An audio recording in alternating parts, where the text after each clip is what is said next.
Eu convido você, nesta noite, a abrir o seu coração, a sua mente, o entendimento e deixar Deus falar com você. Amém, irmãos? Nós vamos ler Marcos, capítulo 5, uma história muito conhecida, muito linda, um dos grandes milagres de Jesus, a partir do verso 21. Marcos 5, versículo 21. Que diz o seguinte: e passando Jesus outra vez num barco para outra banda, ajuntou-se a ele uma grande multidão, e ele estava junto ao mar. E eis que chegou um dos principais da sinagoga, por nome Jairo, e vendo, prostrou-se aos seus pés. E rogava-lhe muito, dizendo: minha filha está moribunda, rogo-te que venhas e lhe imponhas a mão para que sare e viva. E foi com ele, e seguia uma grande multidão que o apertava. Versículo 34 em diante. E ele lhe disse: filha, a tua fé te salvou, vai em paz, sê curada deste teu mal. Estando ele ainda falando, chegaram alguns do principal da sinagoga, e a quem disseram: a tua filha está morta. Para que enfadas mais o mestre? E Jesus, tendo ouvido essas palavras, disse ao principal da sinagoga: não temas, crê somente. E não permitiu que alguém o seguisse, a não ser Pedro, Tiago e João, irmão de Tiago. E tendo chegado à casa do principal da sinagoga, viu o alvoroço e os que choravam muito e pranteavam. E entrando, disse-lhes: por que vos alvoroçais e chorais? A menina não está morta, mas dorme. E riam-se dele.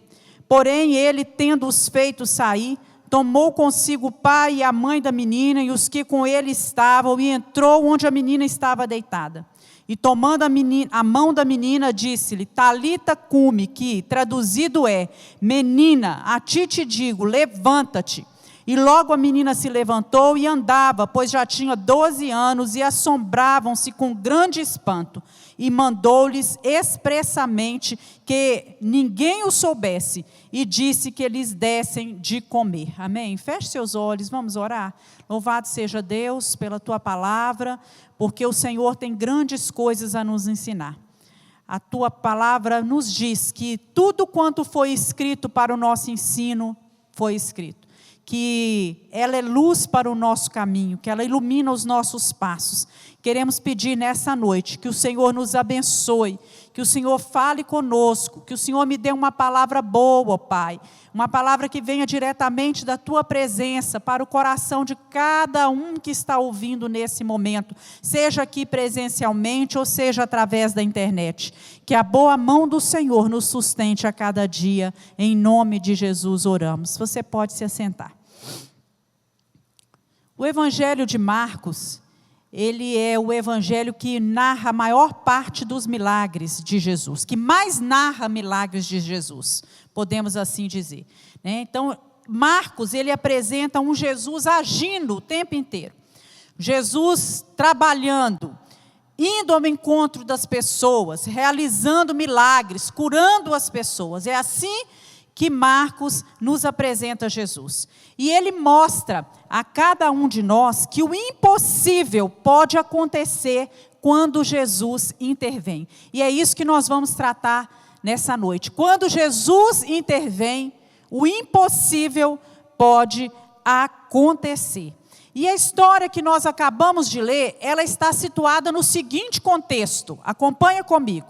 Poucos versículos antes do versículo 21, Jesus, ele foi à terra de Gadara, a província dos Gadarenos. E quando ele chega lá, ele se depara com um homem que tinha sido enjeitado pela sua família, que tinha sido rejeitado pela sociedade.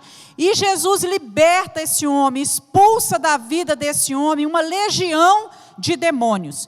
E quando os demônios saem do corpo daquele homem, eles entram nos porcos, numa manada de porcos que estava passando. E ao entrarem na manada de porcos, o que acontece? Os porcos, eles se despencam, por um desfiladeiro, e eles caem no mar e eles morrem afogados. E esse episódio, ele criou uma certa hostilidade, uma animosidade do povo daquela região com Jesus. E de modo que eles convidaram Jesus a retirar-se da província de Gadara. E Jesus, então, como nós lemos aqui, Jesus passa outra vez num barco, Jesus volta, atravessa novamente e volta num barco para o outro lado, né? E quando ele chega lá, uma grande multidão estava esperando Jesus. E ao chegar, no meio dessa multidão, surge um homem de nome Jairo. E assim tem início a nossa história. Jairo rogava muito a Jesus, diz a palavra do Senhor, que ele falava com o Senhor: olha, minha filha está à morte, ela está terrivelmente enferma, não é? Rogo-te que venhas e lhe imponhas as mãos para que ela sare e viva. Quem era esse Jairo? Como que nós podemos descrever? A Bíblia já nos traz aqui que ele era um dos principais da sinagoga, um líder na comunidade. A sinagoga era onde as pessoas se reuniam para ler o livro da lei, para ler o livro de Salmos, para ler os profetas. E aquelas pessoas ali aprendiam e ensinavam os seus filhos o caminho do Senhor. Então Jairo era aquele que era responsável pelos serviços religiosos no centro da cidade no dia de sábado. E durante a semana, ele tomava conta dos ensinos que aconteciam nas escolas, do Tribunal de Justiça. Durante o restante da semana, essa era a ocupação dele, de um daqueles que era um dos principais da sinagoga. E ele supervisionava também o culto. Nós podemos ler que ele cuidava dos rolos de leitura, ele distribuía as ofertas, ele ajudava, administrava e cuidava do edifício, como se ele estivesse cuidando da igreja, não é? Onde funcionavam as reuniões que o povo fazia. Ele era um líder dentro da sua comunidade, um dos homens mais importantes e respeitados daquela época. Fica claro aqui para a gente que a nossa posição social e a nossa posição econômica, né, ela não nos livra do sofrimento. Um homem pode ter muito dinheiro, ele pode ser muito importante na sua sociedade, mas esse fato dele ter uma alta posição social e dele ter dinheiro, dele ter bons recursos, isso não livra do sofrimento. O sofrimento nessa vida, ele chega para todos. Jairo era um líder, era um homem rico, influente, mas a enfermidade chegou na casa dele, bateu na porta da sua casa. O dinheiro que ele tinha e a influência que ele tinha não puderam manter a morte do lado de fora da sua casa, porque a morte ela chega em todos os lares. Seja o mais humilde dos casebres, como no palácio mais bonito, seja na vida daquele que é um chefe ou daquele que é um servo, seja na vida daquele que tem muito dinheiro ou tem pouco dinheiro, a morte sempre bate a porta na nossa casa. E Lucas nos afirma também, porque o evangelho, tanto de Mateus, de Marcos e Lucas, que são chamados de evangelhos sinóticos, porque eles têm algumas semelhanças, muitas semelhanças ao narrarem os fatos, principalmente os milagres de Jesus. Lucas, ao narrar esse fato para nós, ele fala que Jairo era pai de uma única filha. Aquela menina era filha única, que tinha 12 anos apenas. E segundo o costume, na época dos judeus, uma menina judia, ela se convertia em mulher aos 12 anos, ela já estava preparada aos 12 anos para desabrochar, até mesmo para casar. E nós vemos aqui essa menina como uma flor que estava secando mesmo antes de desabrochar. E Jairo então vai até Jesus, procura Jesus, e humildemente ele clama diante de Jesus. Diz o livro né, diz aqui Marcos que ele se prostra diante de Jesus e ele faz uma súplica. Não é uma súplica qualquer, ele faz uma súplica insistente. Nós entendemos por súplica insistente, é uma súplica permanente, um clamor muito forte, um clamor que vem lá do fundo do coração. E esse homem, ele estava, essa súplica, geralmente, ela é causada por desespero. E eu creio que era assim que Jairo se encontrava nesse momento. Ele se despojou, né, aí do seu status, da sua influência, da sua posição, e ele se prostra diante do Senhor Jesus. O orgulho pode levar um homem a perder as maiores bênçãos. E Jairo não perdeu a grande bênção, porque ele soube se humilhar diante de Deus. E no versículo 24, irmãos, nós lemos aí de Marcos 5, e Jesus foi com ele. Jesus foi com ele. Olha que coisa linda, né? Jesus vai conosco. E nós podemos entender que quando Jesus vai conosco, nós podemos ter a certeza de que Ele se importa com a nossa dor. Jesus foi com Jairo, porque Jesus se importava com a dor dele. Jesus sempre se importa com as pessoas, com as suas necessidades, com os seus problemas. E nós vemos ali Jairo, em meio a esse misto de euforia, de esperança, né? De repente, Jesus, né, ele caminhando com Jesus, ele indo com Jesus, né, coisa boa. Eu creio que ele deve ter falado, ai, que maravilha, né, a esperança para minha filha agora. E de repente Jesus para. Foram esses versículos aí que nós deixamos de ler. Por que que Jesus parou? Ele mesmo diz, olha, eu senti que de mim saiu poder, saiu virtude. Ô irmãos, pensa bem, você com uma filha à morte, terrivelmente enferma. Esse homem tinha dinheiro, ele já tinha gastado todos os recursos que ele tinha para tentar fazer alguma coisa pela sua filha. Jesus agora era a única esperança que ele tinha. E de repente Jesus para. Eu fiquei me imaginando ali, imagina a cena. Queria que você imaginasse agora a cena. Você indo com Jesus, todo eufórico, todo cheio de esperança, e Jesus para e fica ali perguntando, quem me tocou, quem me tocou? Eu fico imaginando que se eu fosse Jairo, eu teria falado assim, gente, pelo amor de Deus, fala depressa aí quem tocou nesse homem. Vocês estão atrasando a minha bênção. Não é? Fala aí quem é que tocou esse homem, se manifesta. Ou então teria dito assim, Jesus, não para não. Jesus tem misericórdia, não para não, Jesus. Minha filha está terrivelmente enferma. Jesus, deixa isso para esse problema para o Senhor resolver depois. O meu problema primeiro. A minha filha precisa, né? Mas de repente uma mulher se manifesta.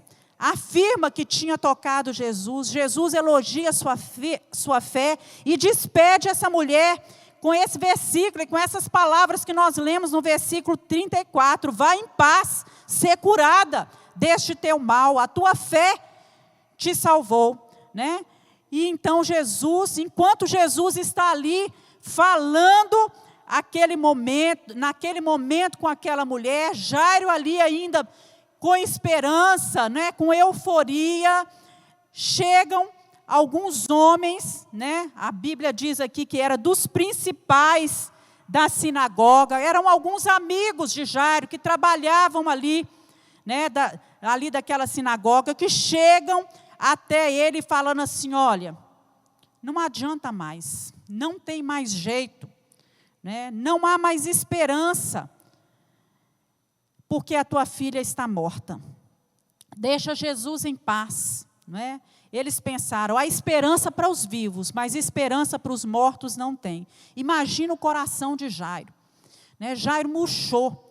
Uma dor muito maior tomou conta do peito daquele homem. Eu imagino a dor dele, sua única filha, de 12 anos. E ele sabia que aquela filha querida estava morta. Eu imagino que ele pode ter falado, está vendo? Viu, Jesus? né? Não era para ter parado. Se o Senhor não tivesse parado, a minha filha teria a chance de estar viva. Se o Senhor não tivesse se importado com a dor daquela ali, a minha filha estaria viva, né? E eu só imagino que Jesus deve ter falado para ele, né?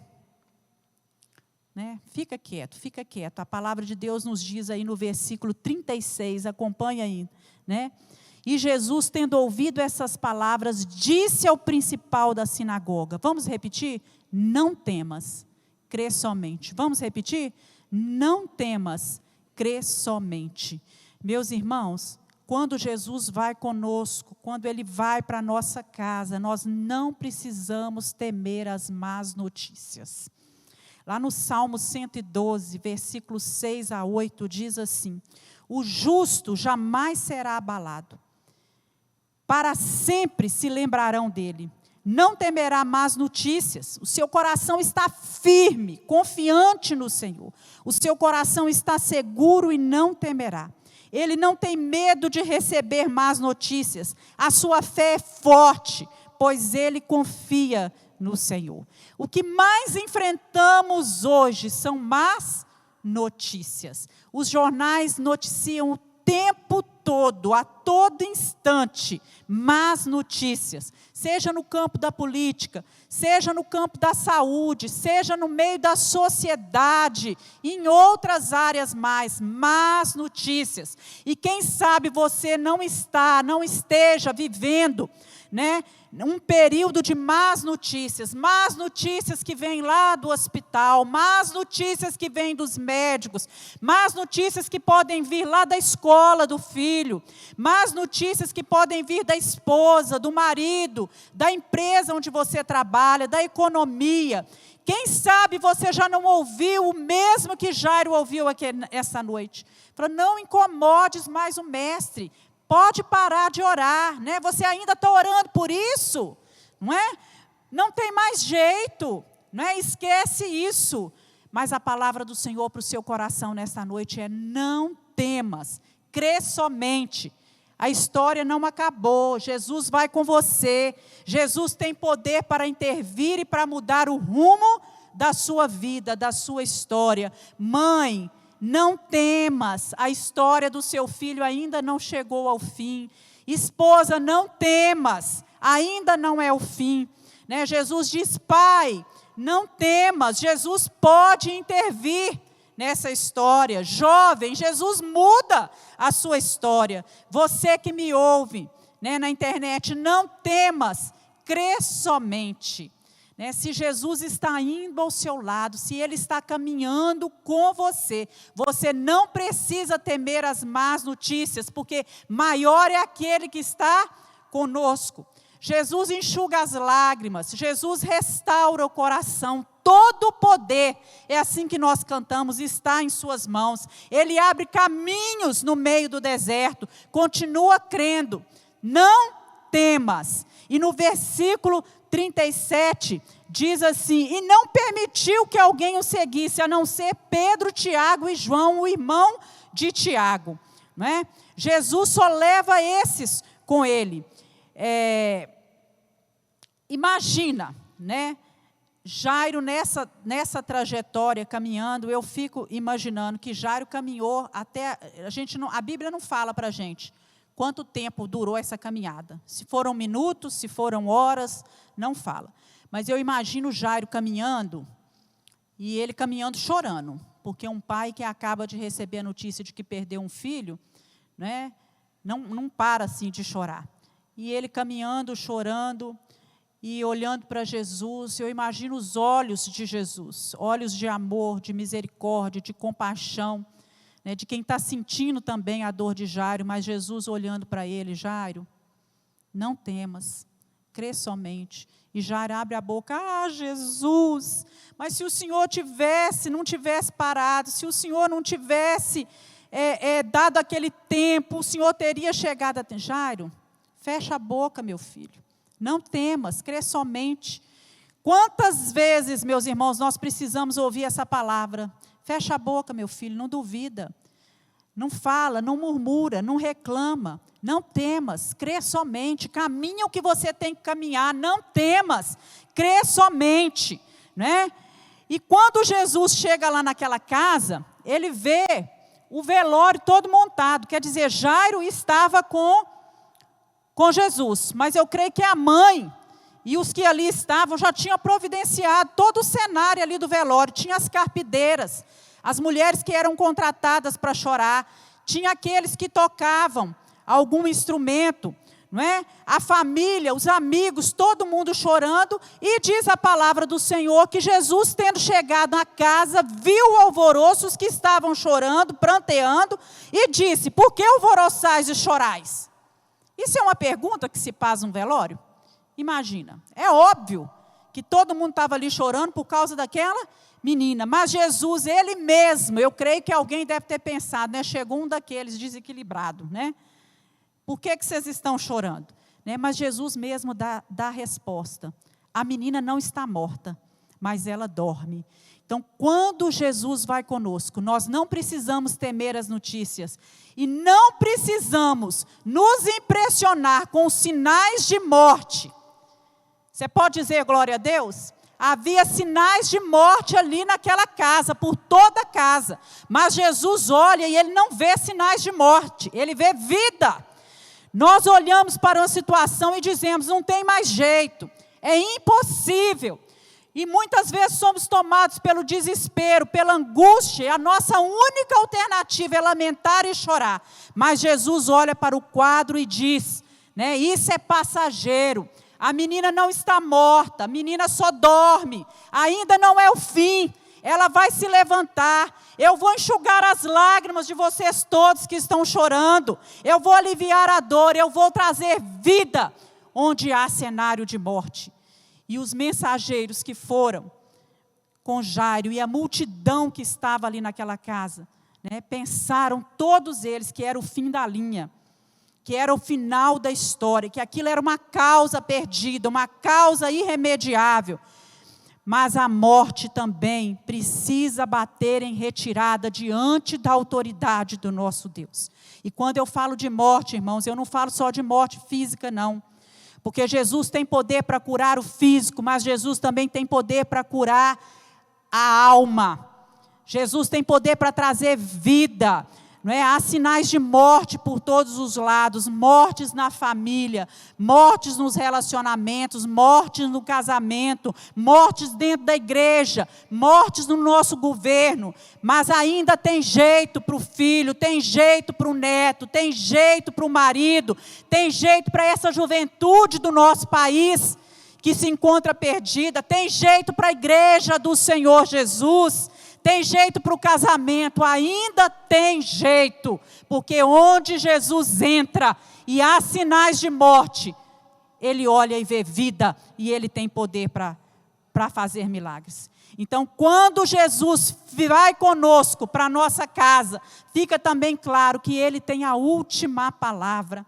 Jesus tem a última palavra. Aqueles que estavam ali naquela casa riram de Jesus, né? Foi um riso de descrença, de falta de fé, mas Jesus interrompe aquela risada dele, diz a palavra do Senhor aí no versículo 41, tomando a mão da menina, disse-lhe, Talita cumi, que traduzido é, menina, a ti te digo, levanta-te.